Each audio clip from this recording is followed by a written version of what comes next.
기쁨으로 떠들썩해야 될 집집마다 이제는 그 명절을 보내놓고 난 이후에 확진자 수가 갑자기 많이 늘었다는 그 소리 때문에 걱정으로 떠들썩한 시기를 맞고 있습니다. 서서히 태양이 서해로 저물어들 때쯤 되면 들녘이 누렇게 변해갑니다. 아니, 누렇다고 하기보다는 우리가 흔히 쓰는 말로 황금 물결이라 해야 옳을 것입니다. 우리는 그래서 이때만 되면 한결같이 한가위만 같아라, 그런 말을 하곤 합니다. 그 이야기는 풍요로운 한 해가 되었다는 그러한 뜻입니다.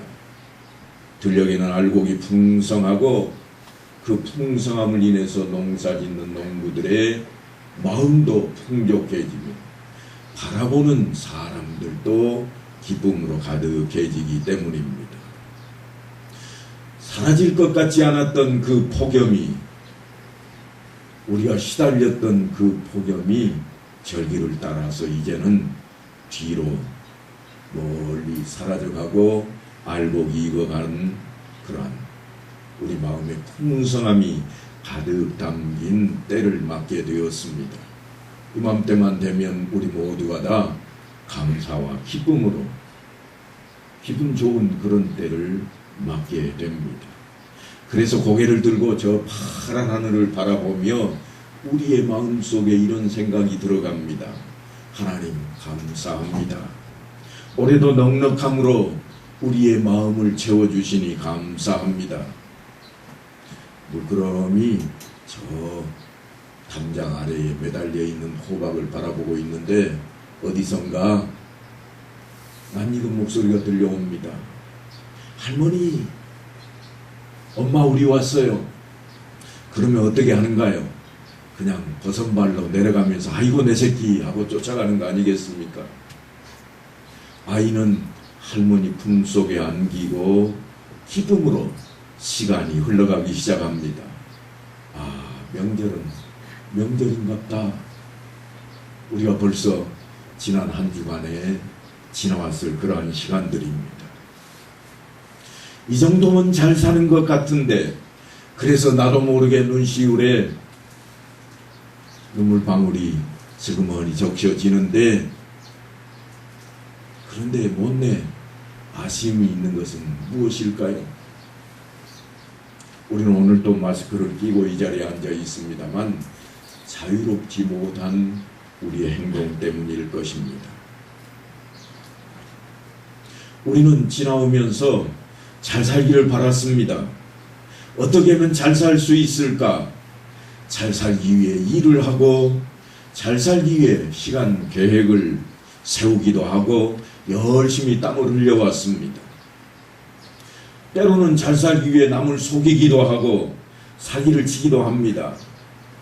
사람들은 잘 살고자 하는 욕망이라고 하는 그 열차에 올라타서 앞을 향해 끊임없이 나아가곤 합니다. 그런데 막상 종착역에 도착해 놓고 보니까 자신이 무엇을 향해 달려왔는지조차 알 수 없는 그러한 때를 맞게 되었습니다. 잘 산다는 것이 무엇이길래 이토록 인생을 마약같이 그곳에 빠져들게 만들고 있을까요? 대부분의 사람들은 잘 산다고 하는 그 말에 마력에 빠져서 중독되어 있습니다. 하지만 잘 살지는 못합니다. 잘 사는 것이 뭔지 모르기에 그와 같은 모습이 우리 가운데 잠식되어 있습니다. 대부분의 사람들은 잘 사는 것을 돈이 많이 있는 것이라고 생각을 합니다. 그래서 열심히 노력합니다. 노력한 만큼 돈을 벌 수 있다고 생각합니다. 아니, 실제로 노력한 만큼 우리는 돈을 벌기도 합니다. 열심히 일하는 사람이 그렇지 않은 사람에 비해서 돈을 더 많이 가지기도 합니다. 그런데 그렇게 했음에도 불구하고 돈을 벌 수 없게 되며 사회를 원망하고 다른 사람을 원망합니다. 그러다가 심하면 자신을 탈진 상태로 몰아넣어버립니다. 그리고 흔히 뉴스에 등장하는 것처럼 한강다리로 달려가는 사람들도 있습니다. 돈을 벌 수가 없고 벌 수 없으니 자신은 패배한, 실패한 인생이라고 생각하기 때문일 것입니다. 자신의 돈에 대한 태도가 잘못된 것이라는 생각은 꿈에도 추워도 생각조차 하지 않습니다. 얼마나 어리석은지 모릅니다. 이 세상에서 우리가 가지고 있는 것 모두가 다 그 모든 것이 우리의 노력으로만 주어지는 것이 아니라 사실은 주어지는 선물로 다가와 있다고 하는 것을 깨닫지 못하고 있습니다. 노력을 많이 한 사람이 많은 재물을 얻는다고 해도 마찬가지입니다. 그 능력을 주시는 분은 하나님이시기 때문입니다.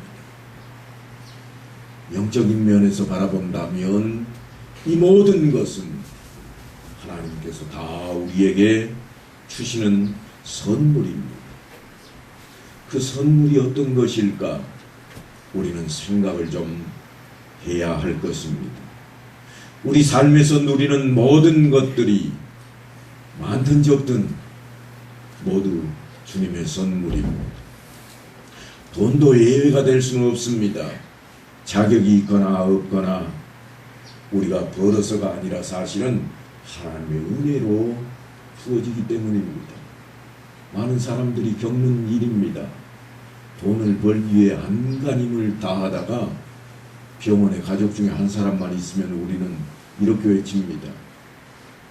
있는 돈 다 줄 거니까 이 사람만 괜찮게 해달라. 아니, 내가 돈이 내 수중에 많이 들어왔다고 기뻐하는 그 기쁨이 순식간에 날아가 버릴 수도 있습니다. 요즘은 문명이 발달하다 보니까 순식간에 교통사고로 재산을 다 탕진해 버리는 경우도 있기 때문입니다. 그러니까 사실 돈이라고 하는 것은 하나님의 은혜가 없이는 내 수중에 머물 수가 없습니다. 본문에서 모세는 거침없이 우리 마음 속에 잠들어 있는 명품 복주머니 하나를 흔들어 대고 있습니다. 너를 인도하여 그 광대하고 위험한 광야, 곧 불뱀과 전갈이 있고 물이 없는 간조한 땅을 지나게 하셨으며, 또 너를 위하여 단단한 반석에서 물을 내셨으며, 내 조상들도 알지 못하던 만나를 광야에서 내게 먹이셨나니 이는 다 너를 낮추시며 너를 시험하사 마침내 내게 복을 주시려 하심이었느니라. 지금까지 지내온 앞에 있는 모든 말씀이 다 어디로 향하고 있는가 하면 내게 복을 주려고 하시는 것이라. 복을 주시기 위해 뭘 하고 계시는가? 너를 잠깐 시험하였다. 이 시험이라고 하는 단어는 아마도 우리식으로 표현을 하자면 평가했다, 그런 의미가 가장 가까울 겁니다. 무슨 이야기인가 하면 나하고 놀 사람 여기 잡아 하는 것과 같은 겁니다. 누구 편이야? 네가 과연 하나님 편인가 보자. 그러면 너는 복을 받게 될 것이라. 이스라엘 백성이 불뱀과 전갈이 우글거리며 물도 없는 광야를 지날 때 그들은 사실 입에 원망을 달고 살았습니다. 우리 인생과 너무나도 닮아 있습니다. 우리 인생이 원망을 달고 사는 것처럼 보여지지만 그러나 다 하나님의 뜻이 있었다고 하는 것이 오늘 본문의 내용입니다. 자신들의 힘으로는 도저히 아무것도 할 수 없다는 것을 인정해야만 하는 곳이 어디인가 하면 광야입니다. 그늘이 없으면 뜨거워서 타 죽어야 되는 것이요. 저녁에 온기가 없으면 추워서 얼어 죽어야 되는 땅입니다. 아니 그뿐이 아닙니다. 불뱀이 있고 독사들이 또한 독충들이 우글거리는 곳입니다. 아무리 능력 있는 사람이라 할지라도 그냥 자기 힘으로 이겨낼 수 있는 그런 땅이 아니라는 겁니다. 바로 그 광야, 곤충과 벌레들, 살벌한 동물들로 가득한 들판, 가도 가도 끝이 없는 사막, 아무리 땅을 파도 먹을 물조차 나오지 않는 그러한 간조한 땅입니다. 혹시 길 가다가 원주민과 맞닥뜨리기라도 한다면 가지고 있는 물건 뺏기지 않으려고 전쟁이라도 치루어야 되는 그러한 땅이 바로 광야입니다. 그런데 그런 곳에서 누가 먹여 살렸는가? 오늘 본문은 그들에게 만나를 내리셔서 배부르게 하셨고 메추라기를 먹이셨던 그 하나님 기억하라는 거예요. 원망과 불평으로 가득 채워져 있는 그들 앞에 모세가 외치는 음성은 너희를 지금 살려놓으신 이가 누구냐? 과연 너희가 원망하는 그분이더냐? 지금 그 이야기를 하고 있습니다. 광야라고 하는 환경은 다만 하나님께서 이스라엘에게 장차 복을 주시려고 시험하는 도구라. 우리는 이 모세의 음성을 오늘 내 삶에 적용시켜야만 할 것입니다. 이스라엘은 광야에서 하나님께서 주시는 것을 먹으면서 자신들의 힘으로가 아니라 하나님에 의해 주어진 복으로만 살 수 있다고 하는 사실을 깨달아야만 했습니다. 그러나 그들은 그 사실을 깨닫지 못했습니다. 그들은 날마다 불평과 불만으로 생을 이어갔습니다. 공중의 새가 심지도 아니하고 거두지도 않고 창고에 모아들이지도 않아도 먹고 산다는 그 원리가 모든 생물을 향하신 하나님의 섭리라고 하는 사실을 그들은 생각조차 하지 않았습니다. 그 원리를 이해한다면 돈을 버는 것이라고 우리는 말할 수 없을 것입니다. 자신의 능력과 힘으로 먹을 것을 얻고 돈을 모았다고 생각하는 순간 하나님의 창조 섭리는 더 이상 그 사람의 삶을 지탱할 원리가 되지 못하기 때문입니다. 그렇게 말할까봐 이스라엘을 광야로 옮겨 놓으시고 그렇게 생각할까봐 그들에게 만나와 메추라기로 먹이시고 똑같은 원리가 오늘날 우리에게도 함께하고 있습니다. 그러나 지금도 많은 사람들은 이스라엘 백성들처럼 자신의 능력과 힘을 의지합니다.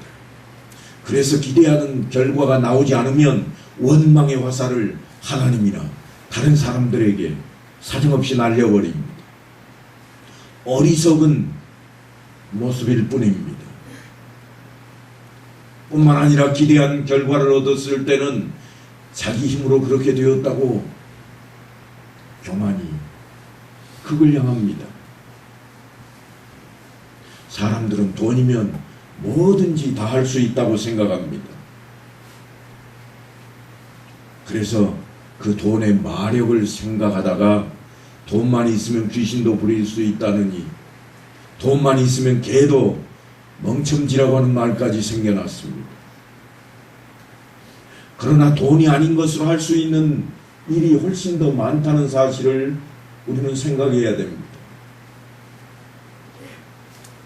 한 재벌 회장이 죽으면서 의사에게 이런 말을 합니다. 의사 선생, 1년만 나를 더 살게 해준다면 내 재산 절반을 당신에게 주겠소. 그러나 그 의사는 그 절반의 재산을 받지를 못했습니다. 생명을 죽이고 살리는 일이 의사의 손길에 달려있지 않다고 하는 것입니다. 물론 병든 것을 고치고 치유하는 일은 해낼 것입니다. 하나님께서 허락하시는 한 그는 우리가 생각하기에 생명도 연장하는 그러한 일로 보일 수 있습니다. 그래서 우리는 명이라 그런 말을 하기도 합니다. 그러나 종국에 생명을 주장할 수는 없다고 하는 것입니다. 사람들은 거의 다 돈이면 된다고 생각하지만 그 생각보다 더 잘못된 망상은 우리에게 없을 겁니다. 사도행전 8장에 보면 시몬이라고 하는 마술쟁이가 나오는데요. 사람들이 빌립의 전도를 받고 예수를 믿고 세례를 받는 광경 속에 그 사람도 동참을 했습니다. 그러나 그 가운데 성령은 임하지를 않았습니다.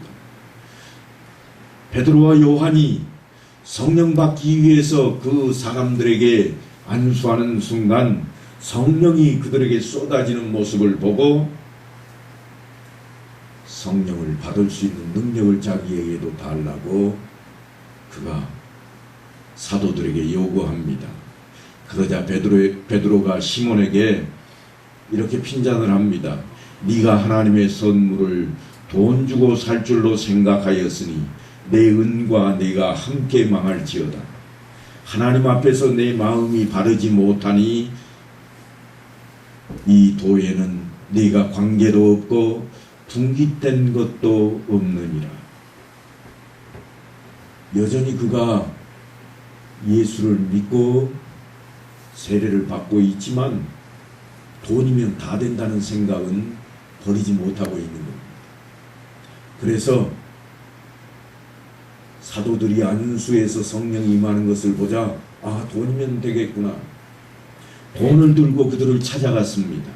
그러다가 네가 하나님의 선물을 돈 주고 살 줄로 생각하느냐? 우리는 어떨까요?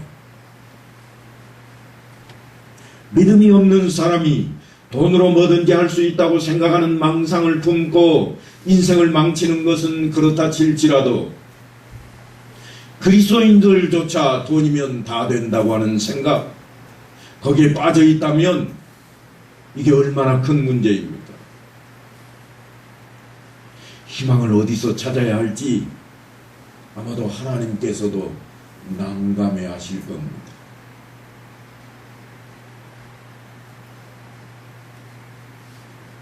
사랑하는 성도 여러분, 성령은 돈으로 살 수 없습니다. 그렇기에 베드로가 그에게 저주까지 퍼붓는 이런 일이 벌어지고 말았습니다.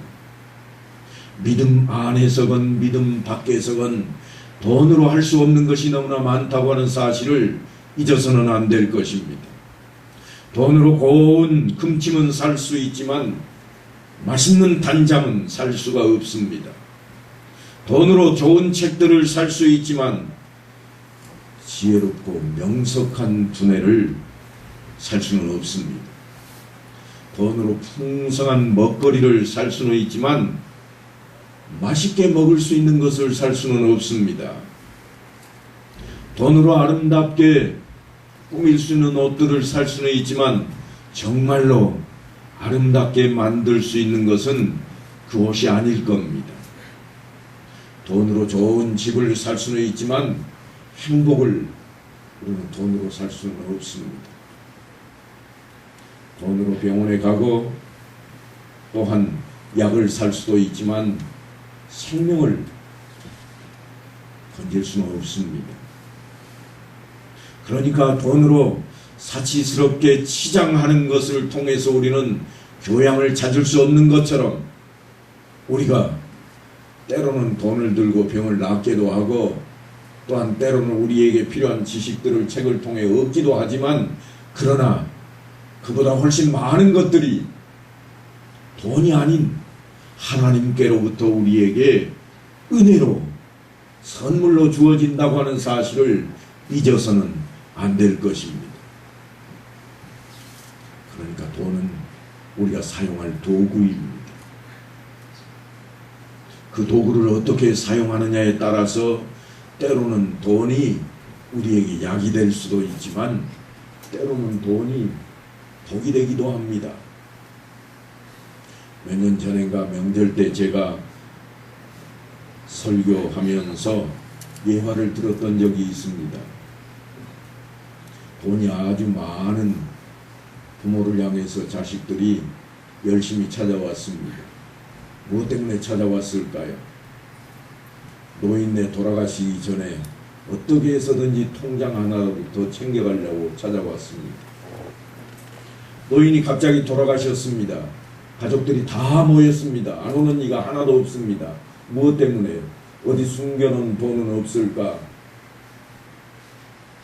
방을 깨끗하게 청소까지 해가면서 다 뒤져냅니다.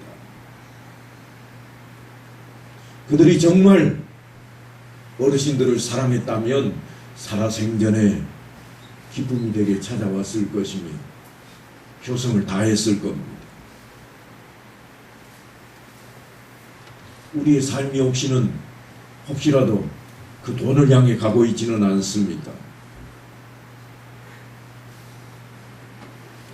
돈에 대한 우리는 바른 정립을 통해서 정말 신앙적인 은혜의 도구로 사용해야만 할 것입니다. 잔치는 희락을 위하여 베푸는 것이요 포도주는 생명을 기쁘게 하는 것이나 돈은 범사에 이용되느니라. 전도서에 보면 이렇게 우리를 교훈합니다. 돈은 결코 선이 아닙니다. 그렇다고 돈이 악인가? 그렇지도 않습니다. 물론 일만하게 뿌리라 그런 표현을 쓰고도 있지만 어떻게 사용되어지느냐에 따라서 바뀌게 될 것입니다. 그래서 돈은 범사에 이용되는 것이라고 하는 사실을 우리는 꼭 기억해야만 합니다. 우리가 잘 사용하면 선이 될 것이요 잘못 사용하면 악이 되고 저주가 될 것이 분명합니다. 그러니까 돈을 말하기 전에 그 사람을 말해야 합니다. 한 어리석은 부자의 비유를 주님께서 우리에게 들려주셨습니다. 곡간을 완성한 부자는 차곡차곡 걷어들인 곡식들을 새로 지은 큼지막한 곡간에 쌓아둡니다. 그리고는 몹시 즐거워하며 흐뭇해합니다. 그때 하나님께서 우리에게 들려주시는 말씀입니다. 어리석은 자여 오늘 밤에 내 영혼을 도로 찾으리니 그러면 내 준비한 것이 누구의 것이 되겠느냐. 열심히 쌓아놓은 그 재물이 과연 자기 것이라고 주장할 수 있겠는가? 재물을 어떻게 보존할 것인가에 골몰했던 그 부자는 자신의 영혼이 하나님께 달려있다는 생각은 미처 해보지도 못했습니다. 그러니까 그 모습은 잘 사는 모습이 아닙니다. 돈을 많이 모으고 곡간이 가득 채워지는 놀라운 은혜를 누렸지만 그는 결코 잘 사는 인생은 아니었습니다. 돈이 많든 적든 상관없이 돈의 노예가 되어버리면 잘 사는 것이 결코 될 수가 없습니다. 그래서 성경은 불의한 재물에도 충성하는 것이 잘 사는 것이라 그런 표현을 썼습니다. 충성한다고 하는 단어를 우리 단어로 번역할 때 사용했습니다만 적절하게 다루는 것을 일컬어 충성이라고 그럽니다. 충성은 신실함의 다른 표현이기도 합니다. 그러니까 성도는 돈에 대해서 믿을만하게 행동해야만 된다고 하는 것입니다. 재물을 주고받고 또 보관하는 등 경제활동 전 영역에서 신뢰받는 사람, 신용이 있는 사람이 되어야 할 것을 성경은 요구하고 있습니다. 물질은 그 목적에 잘 맞게 사용되어져야 합니다. 그것이 잘 사는지 못 사는지에 대한 평가가 될 것입니다. 그래서 그 관계성을 따져보아야만 하는데 그 중에 하나는 나와 하나님과의 관계입니다. 하나님을 두려워하고 경배하는가? 그리고 또 다른 하나는 나와 사람들과의 관계입니다. 이웃을 사랑해야만 할 것입니다. 이 두 가지에 대해서는 성경이 이렇게 말씀을 합니다. 예수께서 이르시되 내 마음을 다하고 목숨을 다하고 뜻을 다하여 주 너의 하나님을 사랑하라 하셨으니 이것이 크고 첫째 되는 계명이요 둘째도 그와 같으니 내 이웃을 내 자신같이 사랑하라 하셨으니 이 두 계명이 온 율법과 선지자의 강령이니라. 성경을 압축하면 이 두 계명이 나옵니다. 그래서 대계명이라 그렇게 부르기도 합니다. 그리고 마지막으로 한 가지가 더 있는데 그것은 우리와 사물과의 관계입니다. 사물들은 하나님께서 우리에게 사용하라고 주신 겁니다. 성경에 이르면 하나님이 그들에게 복을 주시며 하나님이 그들에게 이르시되 생육하고 번성하여 땅에 충만하라. 땅을 정복하라. 바다의 물고기와 하늘의 새와 땅에 움직이는 모든 생물을 다스리라 하시니라. 생물이든 무생물이든 모든 것은 하나님과 인간을 제외한다면 정복하고 다스리는 것이 하나님의 명령입니다. 그런데 아직도 부족하다고 여기십니까? 그런 우리를 향해서 유다가 이렇게 권면을 합니다. 사랑하는 자들아, 너희는 너희의 지극히 거룩한 믿음 위에 자기를 건축하며 성령으로 기도하며 하나님의 사랑 안에서 자기를 지키며 영생에 이르도록 우리 주 예수 그리스도의 긍휼을 기다리라. 부족하다고 여기는 것은 우리가 해야 할 일을 하지 못했기 때문입니다. 그래서 그런 생각이 드는 겁니다. 믿음을 소유하는 것으로 끝이 아니라 그 믿음의 끝, 그 자리에는 신앙생활이라고 하는 것이 있습니다. 그것을 이루어내야 합니다. 그러기 위해서는 성령께서 도와주셔야 할 것인데 그 도우심을 바라는 우리의 기도가 필요합니다. 뿐만 아니라 그 믿음, 그 신앙을 지켜내야만 할 것입니다. 그러니까 신자된 모든 힘은 사람들이 기도에서 받아내는 그런 결과가 아닙니다. 성령의 도우심으로 지켜내는 것입니다. 내가 기도하면 분명히 받을 수 있다 그렇게 생각하시면 안 됩니다.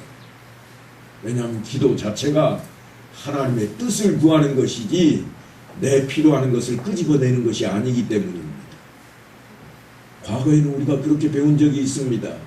하나님의 바지가랑이를 붙들어서 벗겨질 때까지라도 붙들고 있기만 하면 하나님이 주시지 안 주시겠느냐. 하지만 결코 그렇지 않습니다. 하나님의 뜻대로 행하는 자라야 무엇이든지 받고 구할 수가 있는 것입니다. 다시 말씀드리자면 구원을 만드는 것이 아니라 구원받은 신자의 완성을 위해서 스스로 힘을 다해 싸우며 지키고 조금 전에 읽었던 유다의 말씀처럼 거룩한 믿음 위에 자기를 건축해야만 하는 것입니다. 하나님의 사랑 안에서 자기를 지키며 거룩한 믿음 위에 자기를 건축해야만 합니다. 그러기 위해서 우리에게 필요한 것이 뭔가? 활동입니다. 움직임입니다. 어떤 움직임인가? 신앙생활이라고 하는 것입니다. 영양을 공급만 받고 있어서는 안 됩니다. 내가 먹는 것이 모두 힘이 되고 뼈가 되고 살이 되어서 내가 하려는 모든 일에 쓰여져야 할 것인데 그러기 위해서는 내가 건강해야 되는 것. 내가 하려고 하는 모든 일에 힘과 지혜와 분별력과 모든 것을 실천할 수 있는 힘이 있어야만 합니다. 결과를 만들어내는 능력으로 거듭 훈련되고 단련되어서 그것이 우리 것으로 만들어져야 됩니다. 그걸 신앙생활이라 그랬고, 성경에 우리를 권면하는 우리의 선조들의 말씀을 보면 우리의 초보딱지를 제발 빨리 떼라 그럽니다.